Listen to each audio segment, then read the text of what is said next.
The topic of this tutorial video is creating joint centers using virtual marker definitions.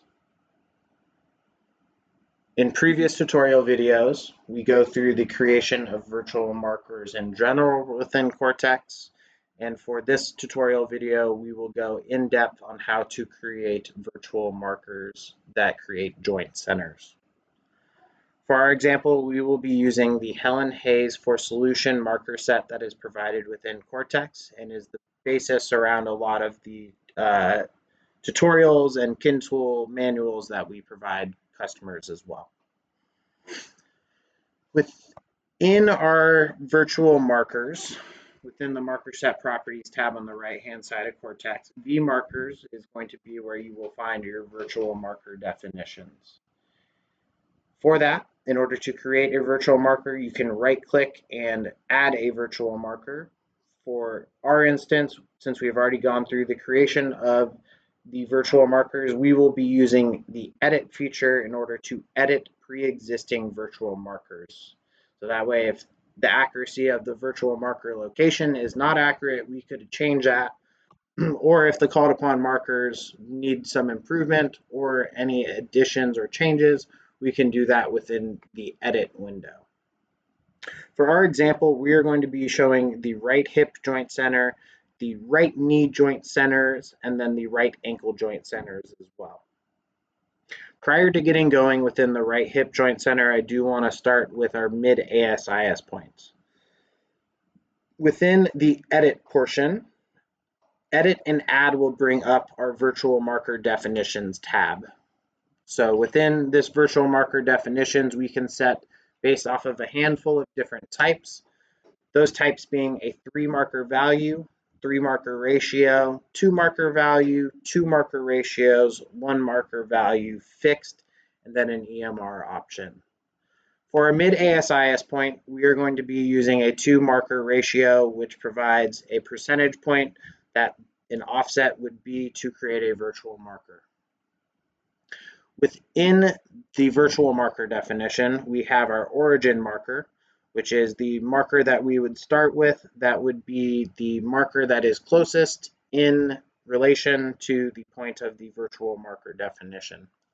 In this definition, it doesn't necessarily matter because we are using the halfway point between the right-sided ASIS and left-sided ASIS, and that is displayed within the long axis percentage of being 50% between the two markers in the positive direction. This can be edited, and if we wanted to change it to 150 and hit enter, we notice that the shift is moving more off of the left ASIS, so it is a full 100% to the left ASIS and another 50% outside of that in the positive direction. By adjusting the percentage back to 50, we then see the virtual marker for the mid ASIS right in the center of the subject, which is where we would expect. Moving on to our next virtual marker definition, we will be using the virtual marker for the hip joint center next. The virtual marker for the right hip joint center, does use a virtual marker as the origin marker as well, which is something that can be done within Cortex. So within our origin marker, we have determined that our mid ASIS is the best marker in this instance. The long axis marker, which is a marker that needs to define a line between the long axis and origin markers, is used as the right ASIS, since we know that the mid ASIS and right ASIS points are in a straight line to each other. In addition to that, we would then have a plane marker that defines a different plane other than the line that is drawn between the origin and long axis marker. For this reason, we have picked the sacral marker, which is the posterior marker in this aspect. If we zoom in onto the 3D array of markers, we can notice that the 3 markers that are selected, our mid ASIS point, our right ASIS, and sacral, have now become shaded to show the location of that virtual marker and the markers that are being called upon to create the definition. Within the percentage points for the long axis offset, the plane offset, and then the perpendicular offset, we use predetermined values that are found within the Kin Tools RT manual in order to create our right hip joint center offset.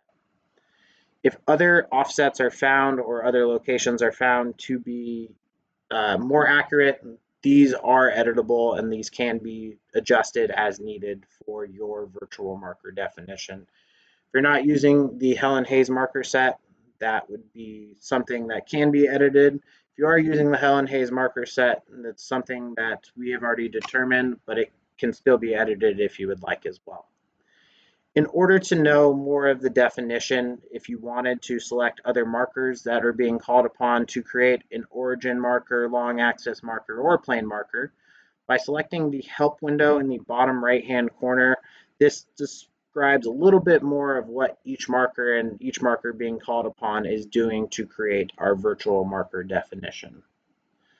So within the origin marker, we have an offset of positive 64%.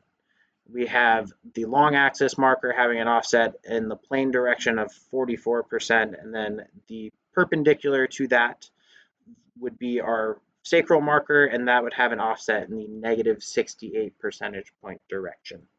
So that would end up displaying our virtual marker as it is highlighted right here within our 3D view. It is below the plane axis, and then it is offset more into the center of the subject where we would find our hip joint center itself. Moving on to the next definition, we will be using our static joint centers of the knee to create the position that we would expect to be in a static, non-moving trial. So very similar to our mid-ASIS point, using the right knee joint center in the static position, we will be using our right knee marker as our origin, and then our long axis marker as the right knee medial marker, and we will be using the same 50% distance between the two markers to create our joint center of the right knee. That is also displayed with the highlighted area right here.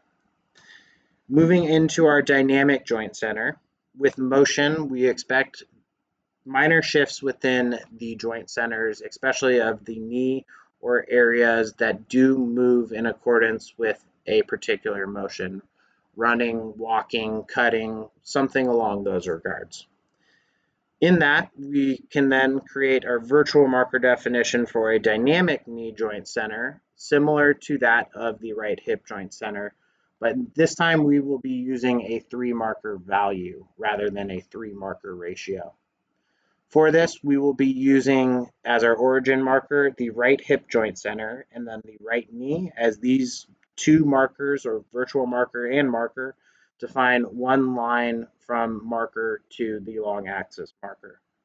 The plane marker in this instance is on the lateral side of the subject, so that would define more depth to the subject. So we would be using that as our plane marker to define more of a difference in the plane itself. With that, we have provided the long axis millimeter distances within this setup, but that is not something that I am necessarily going to use in this regard, only because I'm going to actually use our snap to this marker feature. Within the snap to feature, we can find the location of a joint center relative to the position of each of these other 3 markers being called upon, but also to be in a particular location throughout motion. So within our snap to marker, we are actually going to call upon our static right knee joint center to do so. Once we do that, we notice that the location of the joint center shifted from being more lateral and distal more to a medial central approach within the knee. This would be the proper location of the right knee joint center. That also is displayed within the left knee as not having 2 of those virtual knee definitions. Once we hit calculate, then we can move on to the next marker in our list if we were creating a virtual marker definition. But in this instance, we are just using it to create our joint centers. So this is how we would set up our joint center having our snap to marker being the static, non-moving relative distance between the right and left medial knee markers. Moving down into our list again, we are going to actually do the same thing within our right ankle joint center. So very similar to the knee and the mid-ASIS point, we'll use our origin marker as our lateral marker, the medial marker as the long axis marker with a distance of 50% between the two of those. Moving down into our right ankle joint center though, we will be calling upon a different 3 markers relative to the ankle joint center in order to call upon the proper location of that joint center. For this, we will be using the origin marker as our right knee joint center, our dynamic right knee joint center, and then the long axis marker, which has the straight line from the right knee joint center virtual marker to the ankle, which would be the right ankle marker. Finally, we will be using a plane marker as the right shank in order to provide some depth within the 3 markers that we are called upon. Again, the snap to feature will be used with our static joint center for the right ankle. So that can either be selected within the marker set, the 3D display of the marker set, or it can be selected within our marker set properties as well. And once we do so, we then again see that the marker set jumps, or the virtual marker rather, jumps right back into the center location where we would expect our static joint center to be.